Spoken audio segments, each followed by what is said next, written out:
ಏನ್ ಹೇಳಕ್ ಬಯಸ್ತೀರಿ?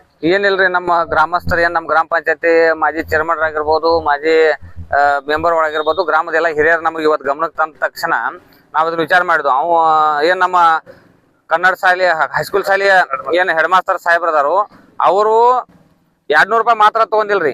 ಮೊದಲು ಒಮ್ಮೆ 500 ರೂಪಾಯಿ ತಗೊಂಡಾರು, ಆಮೇಲೆ 200 ರೂಪಾಯಿ, ಆಮೇಲೆ ಯಾವಾಗ ಅಂತ ಹೇಳಿ 850 ರೂಪಾಯಿ ಕಲೆಕ್ಟ್ ಮಾಡಿದಾರತ್ತ ಅವ್ರು. ಟೋಟಲ್ ಈಗ ನಮಗ್ ಗಮನಕ್ಕೆ ಬಂದಿತ್ತ ಈಗ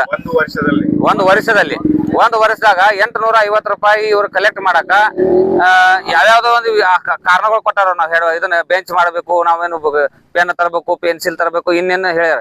ಸರ್ಕಾರದಿಂದ ಇದಕ್ಕೆ ಅನುದಾನ ಬರ್ತೈತೆ ಇಲ್ಲೋ. ಸುಮಾರು 2 ವರ್ಷನಾಗ ಸರ್ಕಾರದಿಂದ ಅನುದಾನ ನಮ್ಮ ಹೈಸ್ಕೂಲ್ ಶಾಲೆಗೆ ಎಷ್ಟು ಅನುದಾನ ಬರ್ತದೆ ದುರ್ಗನ್ ಗ್ರಾಮಕ್ಕೆ, ಅದನ್ನೆಲ್ಲ ಲೆಕ್ಕಾಚಾರ ಕೊಟ್ಟ ಕೇಸಿಂದ ಅವ್ರ ಮಕ್ಕಳ ತಕ ಒಂದು ಹಳಿ ರೊಕ್ಕ ಇಸ್ಕೋತಾರ ಅಂದ್ರೆ ನಾಚಿಕೆ ಬರ್ಬೇಕು ಅವ್ರಿಗೆ.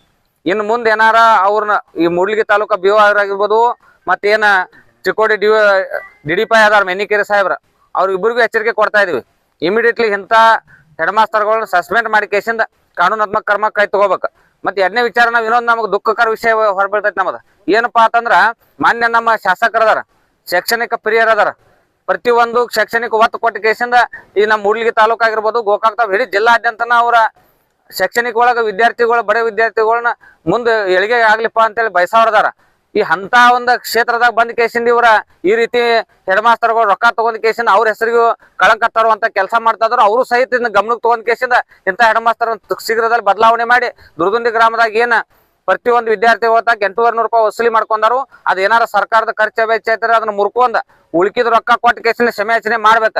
ಇಲ್ಲವಾದಲ್ಲಿ ಬರುವಂತ ನಾವೆಲ್ಲ ಹಿರಿಯರು ಚರ್ಚೆ ಮಾಡ್ಕೊಂಡು ಮೂಡಲ್ಗಿ ಏನ್ BO ಆಫೀಸ್ ಐತಿ ಅದ್ರ ಮುಂದೆ ಬೃಹತ್ ಪ್ರತಿಭಟನೆ ಮಾಡಿ ಅವ್ರನ್ನ ಕಾನೂನು ಕ್ರಮ ಕೈಗೊಳಕ್ ತೊಗೊಳಕಾಸ್ತೀವಿ.